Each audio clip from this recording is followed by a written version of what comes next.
विजयदशमी के दिन हम सब लोग जानते हैं बाबा साहब अंबेडकर ने बुद्ध धर्म को अपनाया था। विजयदशमी के दिन नागपुर के अंदर दो घटनाएं घटती हैं हर साल।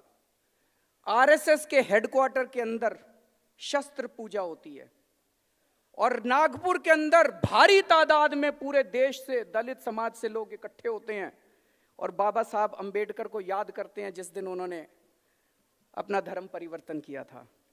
और 2 साल से मात्र चंद लोग जो आरएसएस के हेडक्वार्टर में शस्त्र पूजा करने के लिए इकट्ठे होते हैं उसका दूरदर्शन लाइव टेलीकास्ट करता है, लेकिन लाखों दलित जो बाहर मैदान के अंदर नागपुर के अंदर इकट्ठे होते हैं अपने बाबा साहब अंबेडकर को याद करने के लिए, उनका दूरदर्शन लाइव टेलीकास्ट नहीं करता है। अभी आप सबने एनसीईआरटी सुना होगा, national council for educational research and training. NCERT उसकी जो राष्ट्रीय परिषद है, उस राष्ट्रीय परिषद के जो चेयरमैन है वो यूनियन एचआरडी मिनिस्टर होती हैं, स्मृति ईरानी जी उसकी चेयरपर्सन है। और उसके जो मेंबर होते हैं वो देश के जितने राज्य हैं हर राज्य का शिक्षा मंत्री उसका मेंबर होता है। अभी पिछले हफ्ते उनकी मीटिंग हुई। मनीष सिसोदिया जी दिल्ली के शिक्षा मंत्री हैं, इनको वहां जाने का मौका मिला।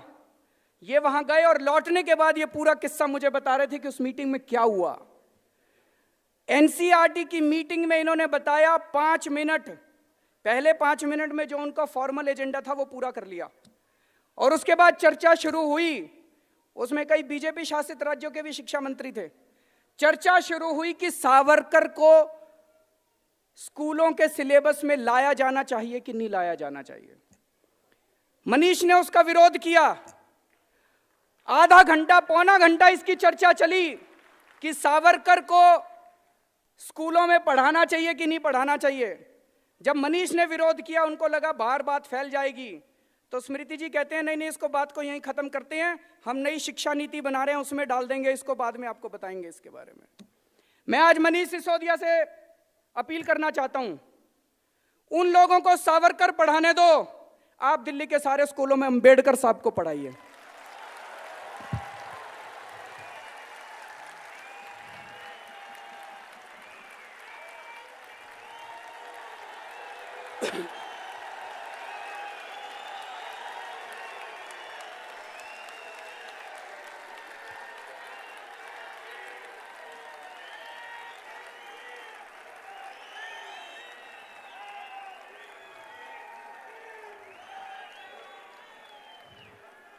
बाबा साहब के जीवन,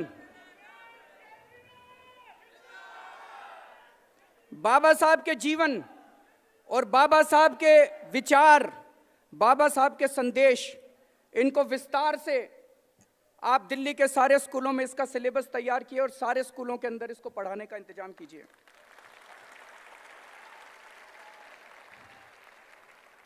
बाबा साहब अंबेडकर वो खुद छुआछूत का शिकार हुए थे। उन्होंने खुद ने अपनी जिंदगी के अंदर अन्याय बर्दाश्त किया था, इसलिए उन्होंने संविधान के अंदर रिजर्वेशन की व्यवस्था की थी। वो जानते थे कि ये समाज वो समाज है जिसने सदियों सदियों से अन्याय बर्दाश्त किया, सदियों से उन्होंने छुआछूत बर्दाश्त किया है। अगर उस समाज को अपने को बराबर लाना है तो अपने को उनको रिजर्वेशन देना पड़ेगा। आज मौजूदा सरकार, आरएसएस के प्रमुख कहते हैं रिजर्वेशन के ऊपर पुनर्चर्चा होनी चाहिए। प्रधानमंत्री जी कहते हैं हम रिजर्वेशन के पक्ष में हैं। किसको बेवकूफ बना रहे हैं? चित भी मेरी पट भी मेरी। चुनाव हार जाएं तो कहते हैं दलितों के वोट चाहिए, चुनाव हार जाएं तो कहते हैं रिजर्वेशन होना चाहिए, चुनाव जीतने के चांस हो तो कहते हैं रिजर्वेशन खत्म कर दो। सारा देश देख रहा है इसको। मैं एक ही चीज कहना चाहता हूं जी, मोदी जी देश नहीं है, आरएसएस संसद नहीं है और मनुस्मृति संविधान नहीं है।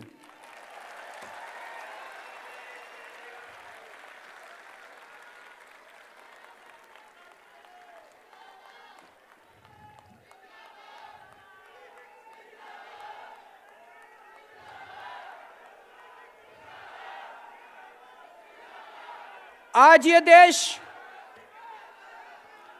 ये देश कौन से संविधान से चलाने की कोशिश की जा रही है? बाबा साहब अंबेडकर के संविधान से या मनुस्मृति के संविधान से? हम ये बर्दाश्त नहीं करने वाले, ये देश ये बर्दाश्त नहीं करने वाला। बहुत सालों के संघर्ष के बाद, बहुत सालों की लड़ाई के बाद आजादी मिली थी, और आजादी के बाद बाबा साहब अंबेडकर ने हमें यह संविधान दिया है। इस संविधान के लिए हम अपनी जान की बाजी लगा देंगे, लेकिन इस संविधान के विरुद्ध कोई काम नहीं होने देंगे।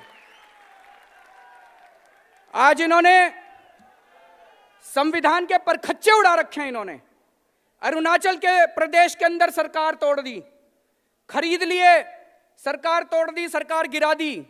बाबा साहब अंबेडकर का संविधान तो ये नहीं कहता। बाबा साहब अंबेडकर संविधान कहता है चुनाव लड़ो, जीत के आओ।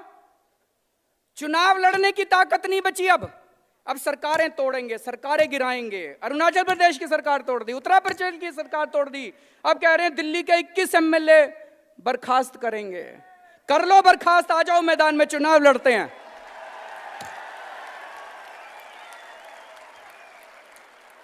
हिम्मत है तो आ जाओ मैदान में, चुनाव लड़ते हैं। हम बाबा साहब अंबेडकर के संविधान के हिसाब से चुनाव लड़ेंगे। तुम ये बैकडोर एंट्री करना बंद करो, ये देश की जनता परमानेंटली तुम्हें डिसमिस कर देगी। दिल्ली के अंदर चुनी हुई सरकार है।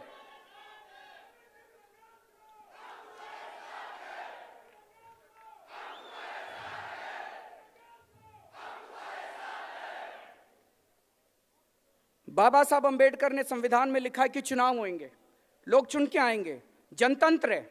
उस जनतंत्र के हिसाब से विधानसभा बनती है, उसके हिसाब से कैबिनेट बनती है, और वो जनता की मर्जी के हिसाब से अपना काम करते हैं।